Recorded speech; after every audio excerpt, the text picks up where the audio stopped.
So what if Trump wins?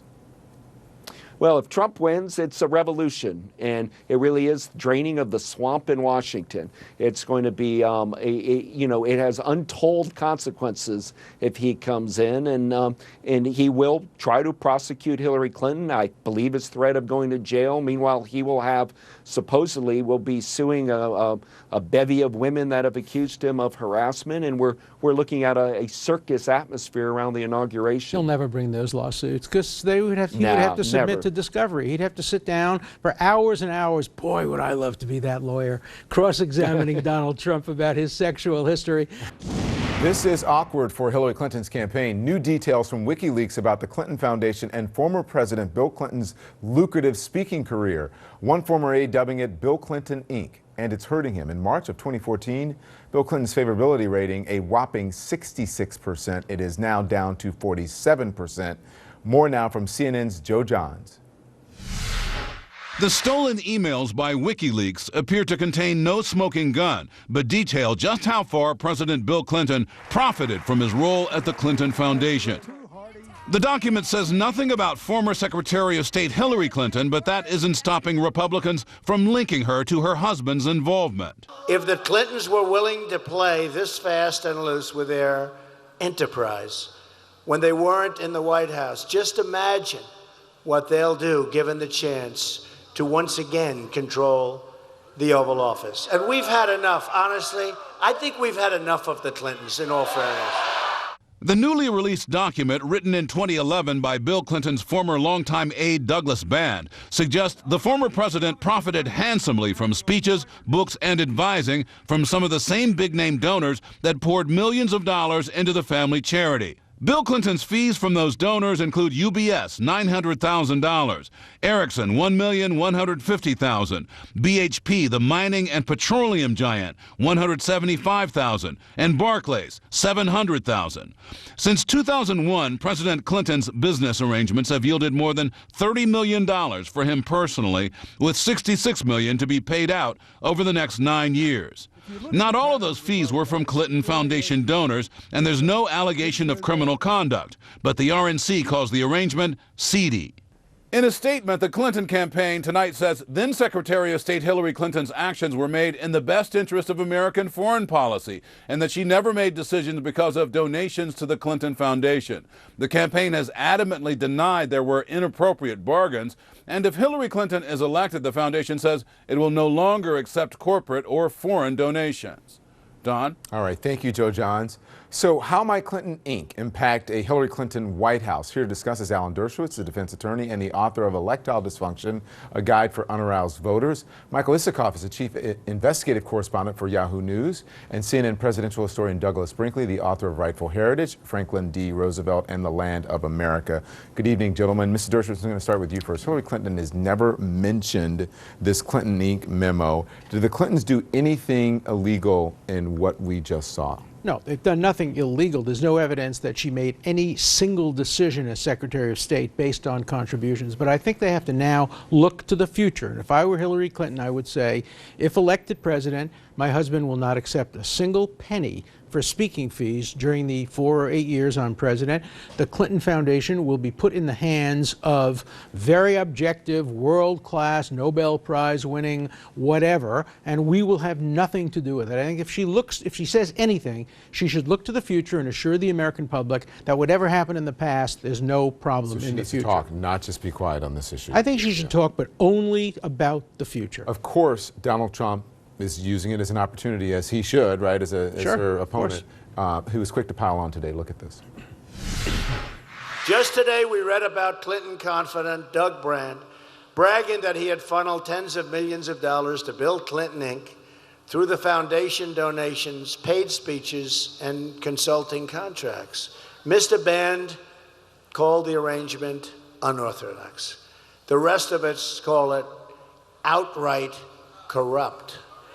If the Clintons were willing to play this fast and loose with their enterprise when they weren't in the White House, just imagine what they'll do given the chance to once again control the Oval Office.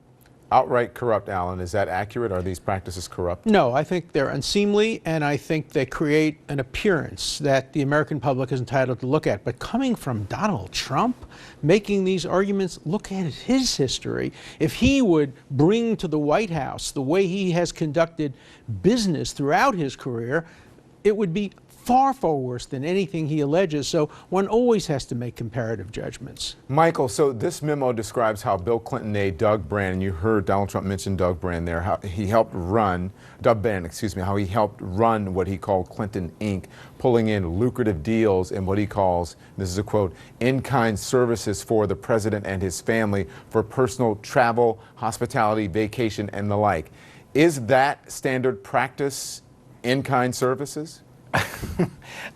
What was going on here was sustaining a lifestyle that Bill Clinton had become accustomed to, of flying around the world, collecting large sums of money for talks and speeches, staying at five-star hotels, yeah, it is unseemly. You know, the gap between the rhetoric that Hillary Clinton and Democrats have used about the problem of money and politics, of undue influence for special interests and wealthy donors, and then the reality of special interests and wealthy donors pouring this kind of money into the family foundation, into the pocket of the Clinton family through these sums paid to Bill Clinton is pretty large. And I think that's that's where this is an issue and is a problem. And it has been for the Clintons for a long time.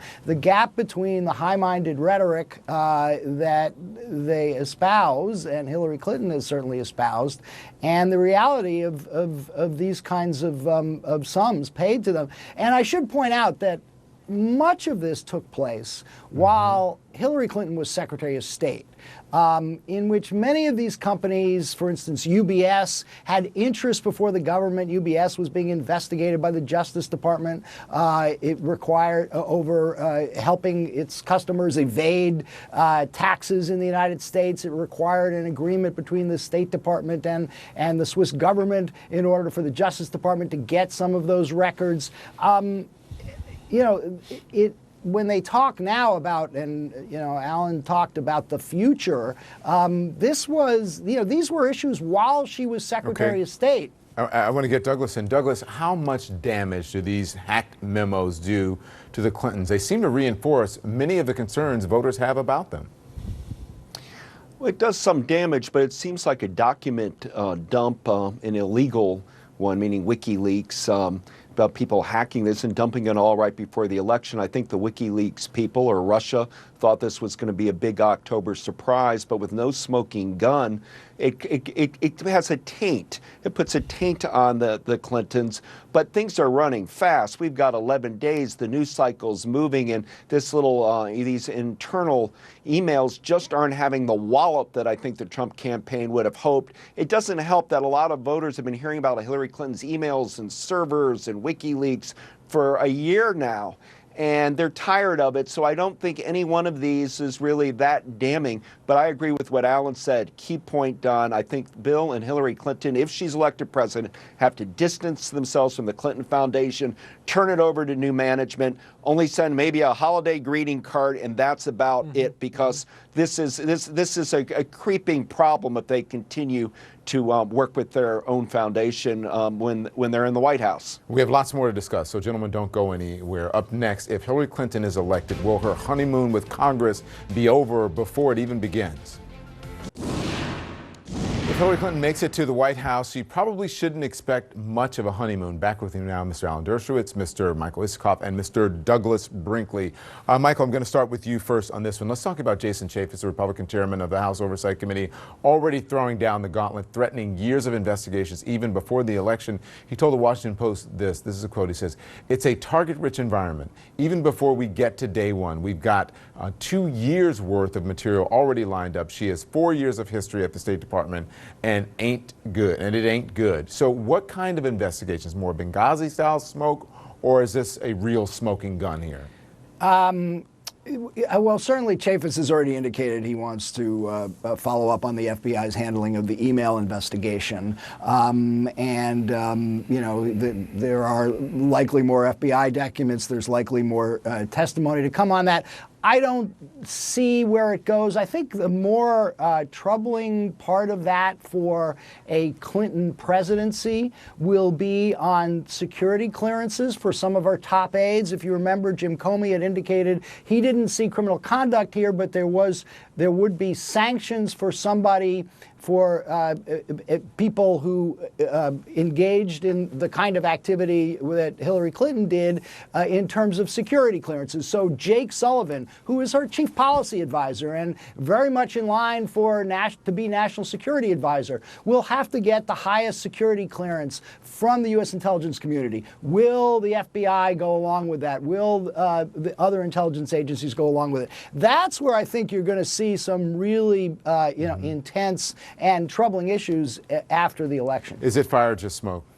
No, I think there's fire here, and I think this is the best reason for making sure the Democrats have control of the Senate and the House. If you want the next 2 years or 4 years to be nothing but investigations of the president, then vote Republican. But if you want to see a Congress that gets things done, a Congress that works with the president, that's why it's imperative to vote for a Democratic Congress, a Democratic Senate. I think the Republican leadership has made the best case for why decent Americans ought not to vote to allow the Republicans to take over Congress if there's going to be a Democratic president. There were a number of investigations, Douglas, into Bill Clinton as well, as we all know. Even impeachment, it rebounded to hurt the Republicans more than it hurt him politically at the time. Is this history repeating or a different situation here? Well, the hate Clinton crowd's going to keep going after the Clintons, but the Republican Party shouldn't act so full of hubris. Hillary Clinton gets in and boy, we're going to go after her. What is the Republican Party? I mean, it's two parties, and Donald Trump is going to be a giant factor if he loses. He's got all the emails of his supporters. He's got diehard people willing to take the sword for him. He is the hot engine of the Republican Party. And is Paul Ryan going to be able to stay as Speaker of the House when he's taken this tepid view of the Trump campaign? Meaning the civil war going on within the Republican Party might be a gift to Hillary Clinton. She might, we may all be watching Trump versus Ryan and the like, while Hillary Clinton's able to track with moderate Republicans that have rejected Trump, people like McCain and Lindsey Graham and the like. But remember, too, that Trump has promised if he gets elected, he as president will conduct investigations of Hillary Clinton and try to put her in jail. Now, the president doesn't have that power, and Hillary Clinton will not do anything like that. So it'll be very one-sided. They will be partisan, the Republicans, and Hillary Clinton as president will not be going after Republicans because she can't. She obeys the law. The Justice Department has to be objective, neutral, nonpartisan. Mm-hmm. Michael, there's a lot of revelations that have come out of these WikiLeaks, and as you have said and Douglas has said, it's not really, sort of the bombshell that the Republicans had hoped. But the possibility of the Russian government doing this, would Chaffetz want to base his investigations on stolen documents from the Russians? No, if it's framed that way, he certainly wouldn't. But I think his determination to pursue the Clintons will probably override his reluctance to be seen as doing the Russians' bidding.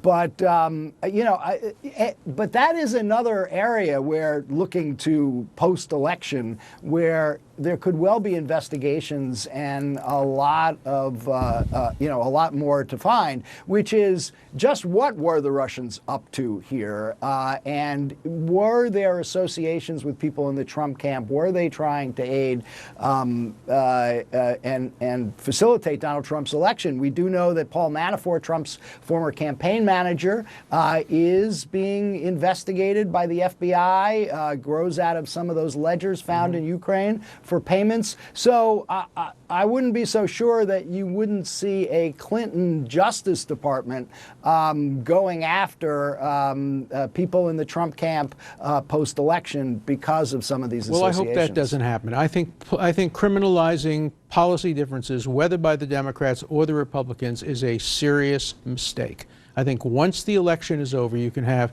investigations as to whether the Russians were involved, but I think it's a terrible mistake for the winner to go after the loser through the Justice Department in a criminal way. Why did, at least in recent history, we have seen Republicans wanting to prosecute Democrats, especially if they, get into the office they promised? Do you remember Donald Trump said he criticized Hillary Clinton for not wanting to prosecute or go after the former president for Iraq? Why is it always Republicans wanting to prosecute Democrats? Oh, believe me, there are Democrats who want to prosecute Republicans. But they never follow up on it. No, and first of all, it's the radical wing of the Democratic Party that loses, that wants that. If Sanders got elected, so do you think the same would be with the Republican Party? It's the radical wing of the Republican Party and nothing would happen? I think there is only a radical wing of the Republican Party these days, where is a centrist wing of the Democratic Party. I think that's the difference. Douglas? Don, just to be fair here, I should point out that you have a New York Attorney General Democrat, Clinton supporter Eric Schneiderman, who has launched an investigation of the Trump Foundation during this election. So, there's plenty of this to go around on both sides. Yes, go on, Douglas. What do you say to that? I'm going to be a little bit hopeful that if Hillary Clinton wins, which polls look like she's going to, that the country rallies behind her and there'll be a little bit of bipartisan goodwill for a while. That might be naive of me, but I'm thinking on immigration reform, perhaps some infrastructure projects that we could have 6 months of some positive action on Capitol Hill. This idea of scorched earth policy continuing about both sides, I don't know if the American public has the stomach for it. I do think, Don, how big a margin Hillary Clinton wins matters, and whether the Democrats get the Senate matters. But if Trump polls less than Mitt Romney and John McCain did, it's not a Trump revolution. It's a Trump peter out, bringing the Republican Party in a backwards direction. I think you will see responsible Republicans wanting to try to do some business, at least for a little while, with Hillary Clinton. So what if Trump wins?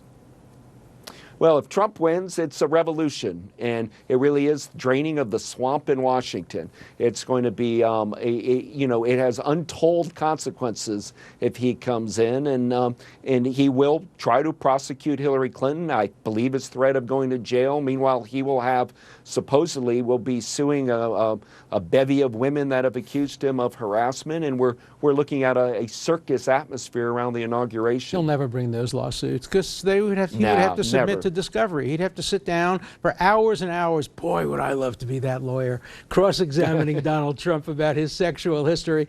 I remember what happened when Bill Clinton foolishly agreed to be deposed when he could have easily settled the case. Donald Trump, no decent lawyer will allow Donald Trump to bring a lawsuit about anything sexual. Believe me, to quote Donald Trump, believe me. Stick around, everyone. Hold that thought, okay? And then we'll get to it on the other side of the break. We'll be right back. Back with you now, Alan Dershowitz, Michael Isikoff, and Douglas Brinkley. Alan, a question to you. Ted Cruz has been floating this idea of a total blockade of Supreme Court appointments. He says there is certainly a long historical precedent for a Supreme Court with fewer justices. He's your former student. That's right. Can he even do that? Can they even do that? Well, he can do it. I think there would be two implications. First of all, nobody is going to retire from the Supreme Court. We're going to have 90-year-old Supreme Court justices. Nobody is going to want to leave if they know their vacancy is not going to be filled. Second, Hillary Clinton is very smart. She will appoint the first Asian American to the Supreme Court. And then the Republicans are going to have to be the ones not allowing an Asian American to sit on the Supreme Court when Asian Americans are voting in larger and larger numbers and the Republicans are trying to get the Asian American vote. So this will be fought out politically, and in the end, the Republicans will lose if they do this. If Hillary Clinton wins. She's all right. So, Douglas, Cruz isn't the only senator threatening a SCOTUS blockade. Here's John McCain last week. I promise you that we will be united against any Supreme Court nominee that Hillary Clinton, if she were president, would put up. And I promise you. So he later walked that back. Is there any historical precedent for this? No, this would be we're looking at a shutdown of the Supreme Court in essence. I mean, to not be able to have 9 Supreme Court justices, to operate with 8, and those are war words. Basically, that's the same as Donald Trump calling the election rigged. Republicans are saying we don't want a full Supreme Court. Well, stop it. We don't care who it is. I'm glad John McCain walked that back. He should have. But some of these threats are designed to make sure if Hillary Clinton wins, she doesn't go with somebody too progressive. That her choice is somebody in a kind of centrist at the very least, or center right kind of mode, and she'll have to determine who her choice is. So I don't want to say those Republicans are giving veiled threats, but they're letting her know, don't go hard left on us. We don't want a William O. Douglas on our hands. Doesn't that sound like Merrick Garland, Michael? Yeah, I was saying that's the key first question she's going to have to confront on this. Does she resubmit Merrick Garland, assuming he doesn't get confirmed in a lame duck session after the election? And that's a somewhat tough choice, because he was selected because he is seen as a centrist Democrat, moderate, somebody who can Republicans like Orrin Hatch had supported in the past, but to the progressive base of the party, he's not the kind of Supreme Court justice that they are going to be looking for. So I think there could be some real issues on that. And remember, the Constitution says, with the advice and consent of the Senate. If I'm a Republican senator, I give my advice to President Obama and Hillary Clinton and say, renominate Merrick Garland, we'll confirm him, but don't nominate anybody to the left of him. And if they do that, it will send a very powerful message that the Republicans are willing to play with the Democrats, as long as the Democrats don't try to use their election to determine the Supreme Court for years to come as a leftist institution. So if they know justices, go ahead, who was that? Oh, it was Doug. I was just going to say, keep in mind, Hillary Clinton's doing everything she can now to have a Democratic Senate. And this is one of the reasons. If the Democrats take over the Senate, somebody like Garland will be able to get through this process quite easily. But I think Alan nailed it. She's going to have a choice of doubling down on Garland, or picking somebody, perhaps an Asian American, and sticking it to the Republicans in another fashion. I believe we'll have our 9th Supreme Court justice in 2017. Douglas, I wanted to ask you, is there an incentive in there to, if you're a justice and you know your seat's not going to be filled or going to be filled, does it lead you in either way to retire or not to retire? Well, of course, there's politics and things, but if you're not going to, but health usually is what gets people. But Hillary Clinton now has one post to fill, and if you elect her, she's probably going to have another vacancy on her hands. So it'll start being an Obama-Hillary Clinton Supreme Court, and that's been the key point that Donald Trump's been trying to bring the right back home. The Ted Cruz Republicans saying Hillary Clinton wins, we're probably going to have 2 more Supreme Court justices that don't think as constitutionalists like we do. But remember, too, that the last 3 who retired from the Supreme Court didn't retire for health reasons. Souter retired. He had the option not to. O'Connor had the option not to. Even Stevens, who is very old, is quite healthy. So I do think that it will have a big impact on keeping justices on the Supreme Court, because they care about the institution. They don't want the institution to be damaged. That's what you said, well into their 90s. It could go into their 90s, yeah. Michael, Justice Clarence Thomas was asked about gridlock in Washington, and he said this. He said, the city is broken in some ways and that we're destroying our institutions. Do you agree? Yeah, I think most of the country agrees with that, for different reasons. But the dysfunctional nature of Washington, the inability of Congress and the president to work together on anything, it's certainly been a major factor in Donald Trump's rise. The perception that we need to throw all the rascals out. That's why he got as far as he did, and were it not for his manifest flaws on so many other fronts, he'd probably be doing a lot better against Hillary Clinton, who, for better or worse, is seen as somebody who's been around for many years and is an establishment figure who's part of the system in Washington. Douglas, if the country agrees with that, then why don't they elect people who can work together? Well, look, first off, on that whole broken argument, Barack Obama has a 55% approval rating. That's not broken. That's the numbers of Ronald Reagan, and that's the numbers of Bill Clinton at his zenith, meaning people are believing in Obama. The Obama administration's doing well.